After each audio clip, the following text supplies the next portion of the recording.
The video I'm about to show you is from the YouTube channel called Alexander Grace. He's a psychologist, but his videos give you a lot of insight into the woman's psyche or their mindset. I'll put a link to his video in the description. Now, I've been to Vietnam, Thailand, the Philippines, and Mexico, and I've had a lot of luck with the ladies while I was in these countries. In fact, all Black American men I know or have met within these countries have had good experience with the ladies within these countries. However, then I hear from other men in my comment section who said they have had the opposite experience. But I know that some of them are actually lying because from what I read in their comments, I know they've never been to Asia. But I also know that others are not lying and are telling the truth. Indirectly, Alexander Grace explains why passport brothers are successful with women in these countries and with women overseas. He does not come out and say it directly, but some things are just universal. It doesn't matter the country, the nationality, or the culture. Some things just transcends all human nature. Passport brothers are successful with women overseas because from the moment we get off the plane, we demonstrate what Alexander is stating in his video. And with Asia, their culture, the older the man is, the more he demonstrates or shows what Alexander is stating within his videos. However, like I keep saying, if you're like a poor backpacker or like a slob, don't expect to get a lot of attention from the ladies. And Alexander explains this in this video. The moment you start going to bars and nightclubs to find a woman, you're also demonstrating the opposite. You're also demonstrating that you are not the type of man that high-quality women are looking for within Asia or within these other countries. So do not expect to get a lot of play without paying. Okay, now do not forget to like, subscribe, comment, and all that stuff. Here's the video. And you want to date high quality women, then you need to know that being unreliable, being untrustworthy is never going to work. Like I said at the beginning of this video, a high quality woman is never going to find a man attractive unless she trusts him. She's a quality woman. She has grace, dignity, intelligence, femininity. She has high self-esteem. She's a competent individual. So for her to relax in a relationship, to honor her man, to embrace his leadership, she needs to trust him. She doesn't want drama. She wants safety. She wants trust. Now, what kind of trust are we talking about? Are we talking about the surface level trust? Like, I know he won't cheat on me. I know he won't lie to me. Yes, absolutely. But it's more than that. It's trusting his competence, trusting his masculinity.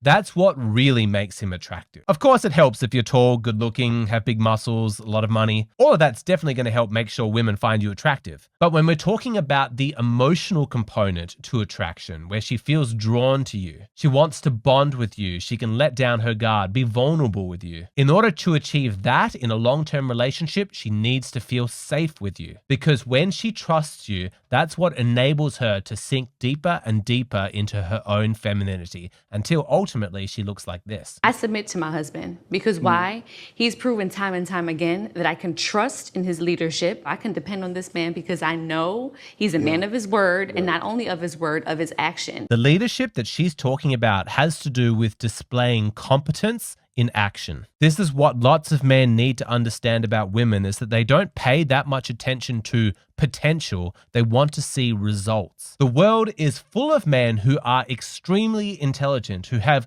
lots of potential, but women don't notice them. Women don't find them attractive because they haven't realized that potential into something tangible. They can't demonstrate their skill set with actual results. When I apply my intelligence to reading books on psychology, history, biology, parenting, when I spend my time looking at financial investments and business strategies, suddenly all of my intelligence is manifesting tangible results in the real world. To women, that makes me a lot more attractive. What gives intelligence juice from the perspective of female attraction is how much that intelligence is being used to charge a man's responsibilities. That's it. That's the secret ingredient. But why? Why is that so important to women? Why is it that they value responsibility over intelligence? Understanding this really helps you understand women. At a biological level, being in a relationship with a man and having his children puts her in a very vulnerable position. She'll be pregnant, she'll be raising babies and infants. She's going to need him. She's going to need to trust his capacity to protect, to provide, to stay faithful, to raise the children with her. What she wants to know is, how is he going to handle all of that responsibility? It's not intelligence that separates a boy from a man, it's responsibility. Even if a man is less intelligent, if he's capable of stepping up, taking on adult responsibilities, and he can prove to women that he's done that, he can point to tangible results, that guy is going to be more attractive to women. Women want to see results. Let me say it again. Women want to see results. Not plans, not ideas, not potential, not theories. They want to see results. That's why women often use money and wealth as a heuristic for judging a man's competence and responsibility. And I want us to be intellectually honest on this channel, because we can't just point at the far end of like gold diggers and just be like, see, any noticing of a man's wealth by a woman is an instant red flag. She's just like all of these girls. No, that's too simplistic. Let's introduce some nuance here. When you tone it down, women will notice how much money a man is making, and they'll use that as a heuristic to judge his competence, his masculinity, his ambition. If he's worked hard to give himself a good education, to work his way up the ladder, now he's got a great career, he's making good money, then the money that he's making is proof that this is a man who's capable of planning, of working in a dedicated capacity to achieve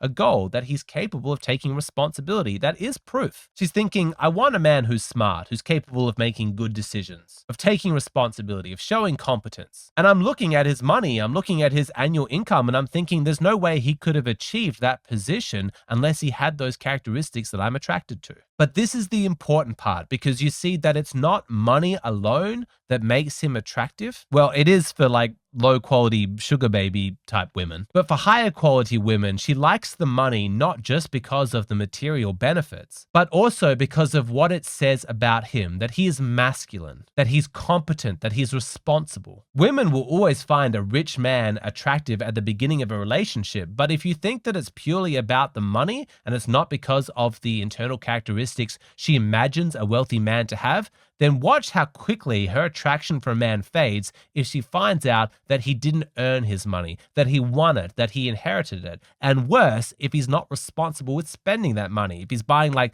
5 jet skis or something. If his money is not the result of masculinity, of competence, of good decision making, then she's not going to find him trustworthy. She's not going to be able to relax knowing that he's going to be a good leader. She's going to lose attraction for him because she doesn't trust him. And remember, at the end of the day, it comes down to trust. For a quality woman to find you attractive, she needs to trust you. And this doesn't happen overnight. To begin with, at the start of a relationship, she's probably going to have some boundaries. She doesn't trust you yet. She's going to maintain some of her own independence. But as she senses your masculinity, your responsibility, over time, she's going to relax into her femininity. She's going to start to let you make more of the decisions, because ultimately, as a woman, that's what she wants. She wants to be with a man she can look up to, a man that she can trust. Trust isn't a theory. It's not something that you're gifted. It's something that you earn. You need to demonstrate that you are trustworthy in very practical terms. And the flip side, of course, is that there are some women for whom it doesn't matter how competent you are. Internally, they just don't have the sufficient self-esteem to cede control. Women like that can just suck up years of your life. You know, you're doing everything right, but still she doesn't trust you. I don't want men to waste their time with those kinds of women. Nothing better than the love and trust of a beautiful woman who embraces your masculinity and supports you and trusts you. It's a spectacular experience, and I hope all you young guys listening to this, I hope that that is your life.